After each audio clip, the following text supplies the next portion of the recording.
Hi Leo, welcome to Lit Intuition Tarot, Twin Flames in Recovery. My name is Kay. Hope you're all doing well tonight. So the last couple weeks I have been focusing on twin flame dynamic, I should say connection and the dynamics therein, or thereof, whatever. Alright, I'm just having a little fun with some wordplay tonight, y'all. So, yeah, with focusing on that, I've been doing like the two polarities of each sign. So like in the mornings I do the yang duality, or I'm sorry, polarity. God, I can't talk. Which would be more of like the light, masculine, or active energies, and then in the evening I do this reading, which is the yin, which is more tapping into the shadow, feminine, or passive polarity, regardless of gender in either case. So if you find that this reading doesn't really resonate with you, check out the yang reading that I posted this morning. And if it does, I just want to give a note to cross-watchers as well. Not if it does. Okay. A note to cross-watchers. I never do these videos with the intention of spying on one's twin flame, but that being said, I don't judge, and I'm not saying it's wrong for you. I just ask that you use your discernment, as I will be using the term you throughout this reading to refer to Leo Yin, the Leo Yin collective, okay? So now it's a bit abstract, but hopefully y'all are picking up what I'm putting down.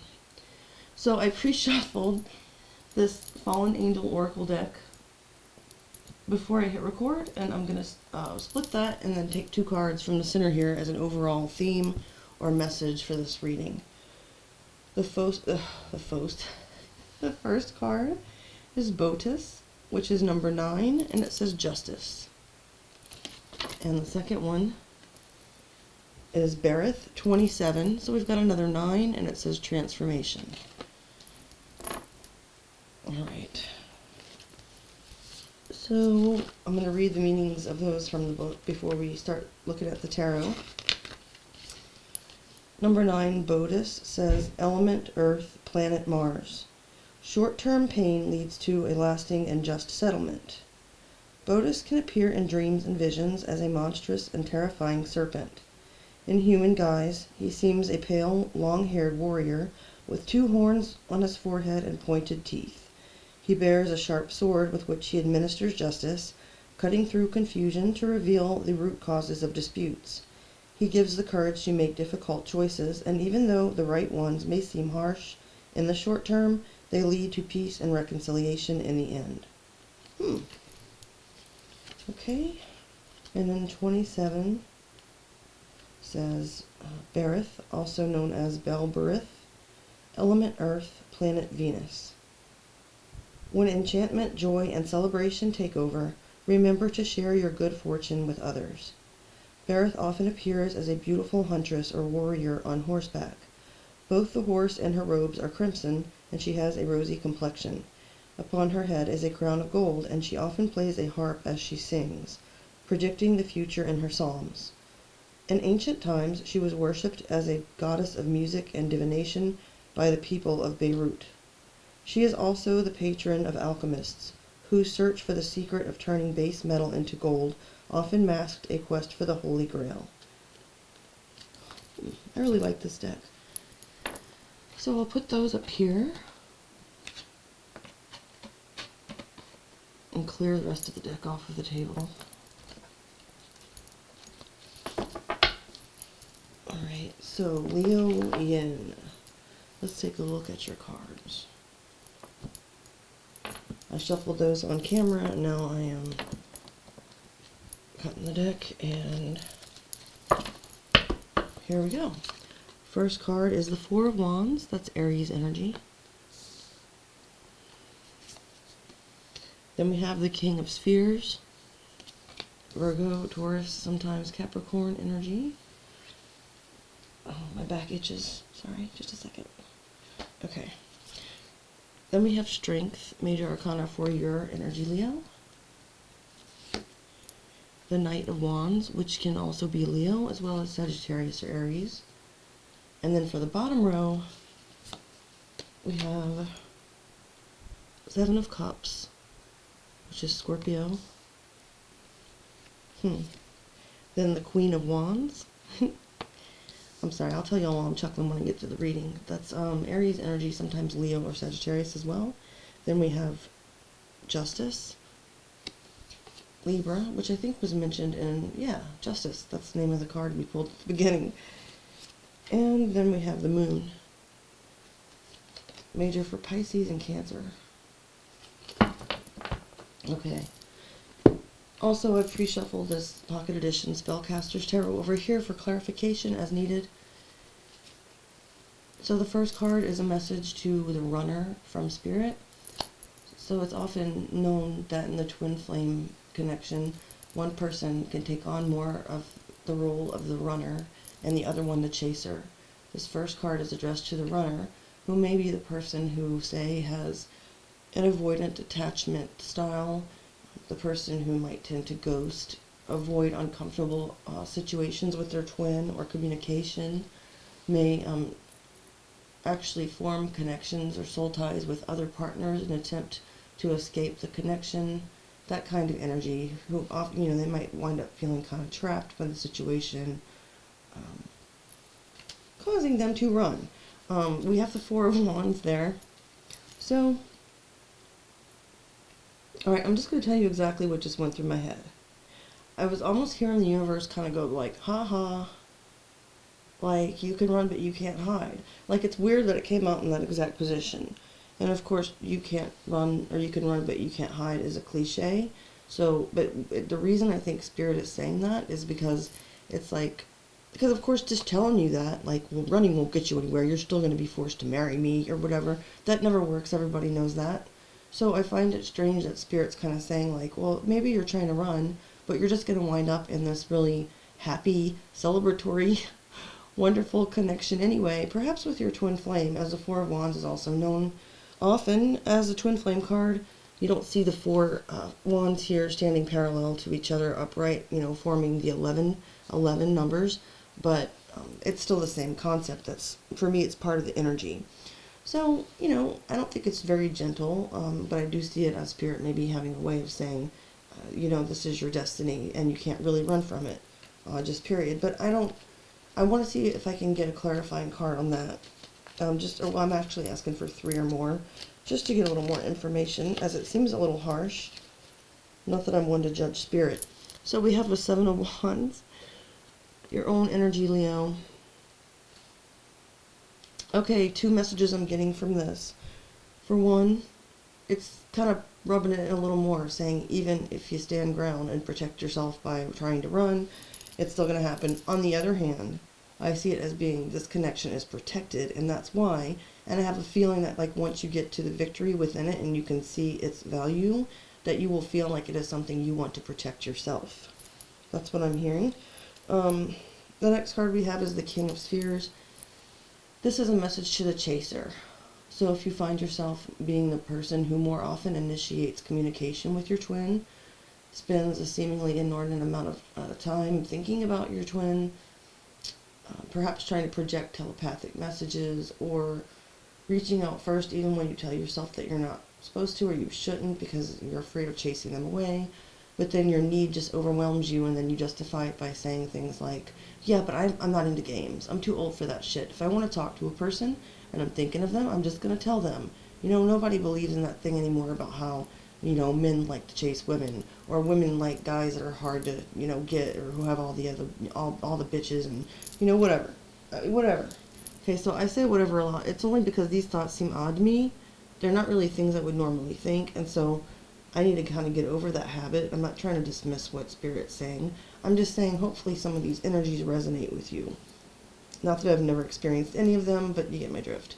So my point is, if you are that chaser, with the King of Spheres here, I believe truly that Spirit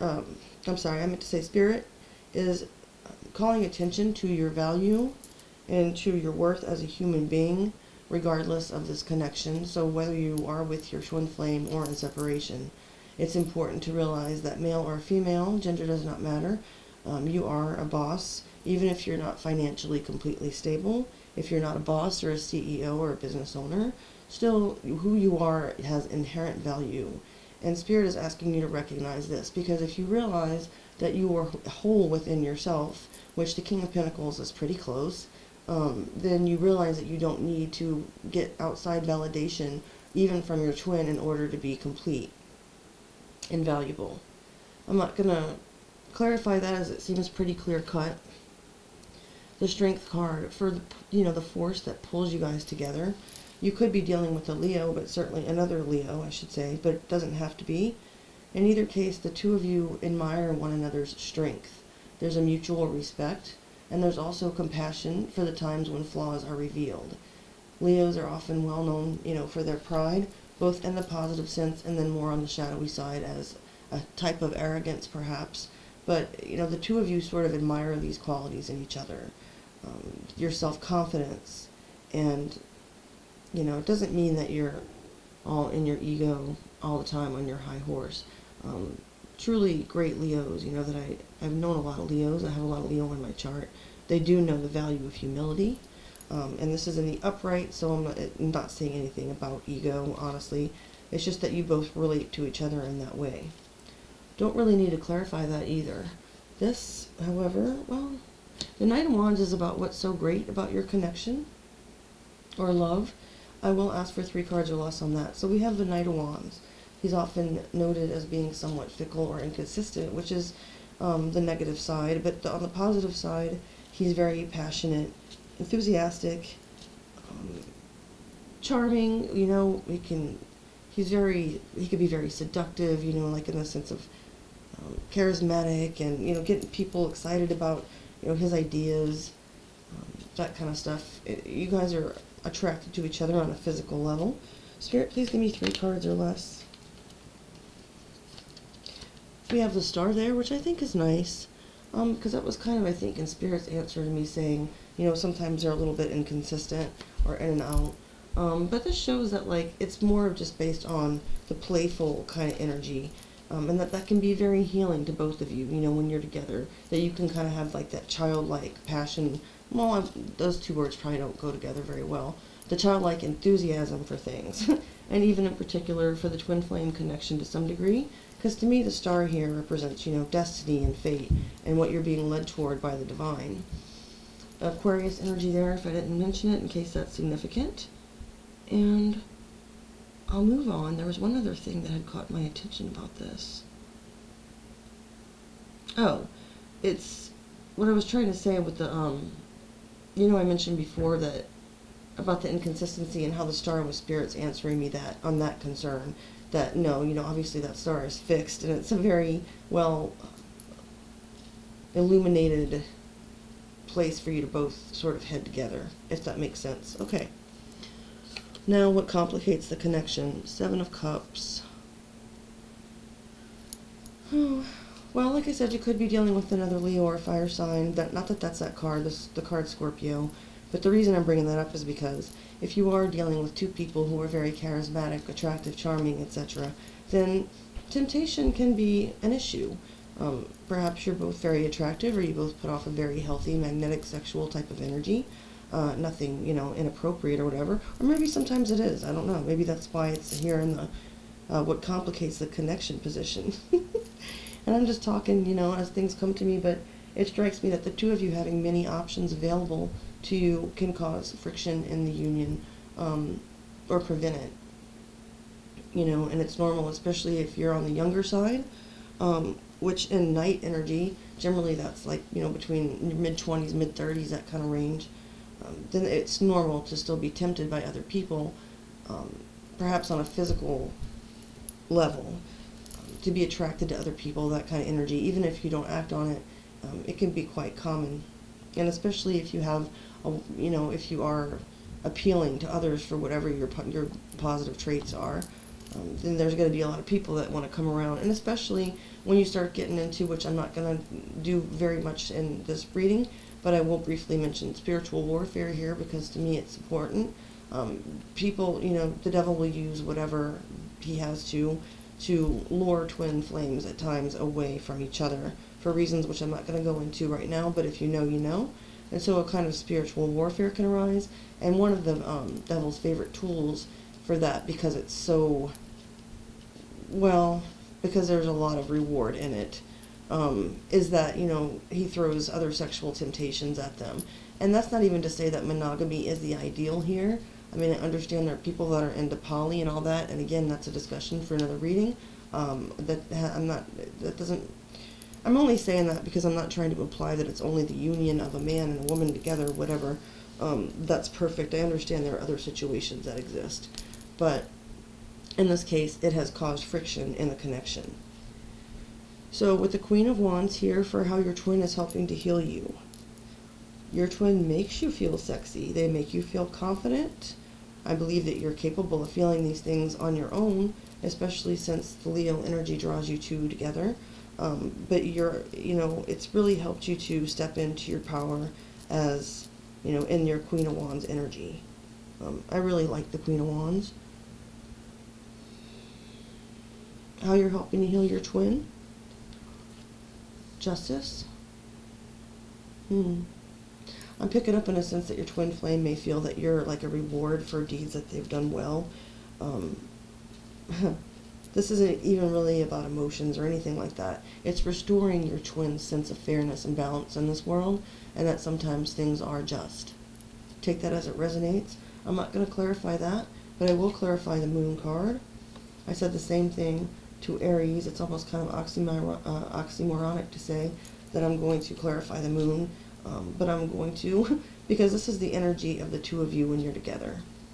Spirit, please clarify the Moon. I mean, I can see fears, desires, hidden and repressed emotions, that kind of energy, secrets even. Okay, so we have the Empress. I'm still not exact. Okay, so I'm getting like a motherly pregnant energy, but this is the energy of the two of you together, so let me try to get one more. Spirit, please. Okay, let's see. Ten of Pentacles. Okay. So this might sound kind of odd, but it could almost be Spirit saying in a sense that, well, maybe the two of you haven't really been together, and I don't mean ever in the 3D, but maybe this is, Spirit wants to keep it kind of a nice surprise or a secret, but then when I tried to clarify, I got the Empress, and then reluctantly I got the Ten of Pentacles, so perhaps, spoiler alert, sorry, your energy when you're with this person, it seems like it's very fruitful, abundant. It's the kind of thing that family legacy is built upon, generational wealth. It's wonderful energy. I'm still not sure though why the Moon came out first. All I can say though to the phrase that's coming to me is like, if you don't understand this now, you will. Like right now things might seem sort of obscured or hidden, or like you don't have clarity on some things. So when your two of you are together, your energy might not seem right now to radiate, the Empress and Ten of Pentacles-ness, but that's really the essence of your connection on the energetic level especially. So maybe you guys are in separation, have been so for a long time, or often are. Maybe even more often than not. I don't know, take it as it resonates.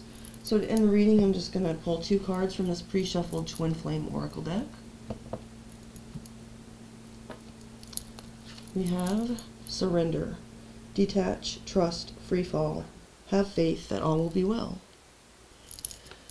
Well, this didn't seem like a very shadowy reading, but, there's aspects of both in all of us, just like feminine and masculine, and feminine came out here. It says, your divine feminine, or you, seeking her or your twin or soulmate. All right. Leo, thank you for your time and attention. Please like, share, subscribe, tap the notification bell and all. Check out your Yang reading from this morning if you like, and I'll see you guys again next week. Bye, Leo.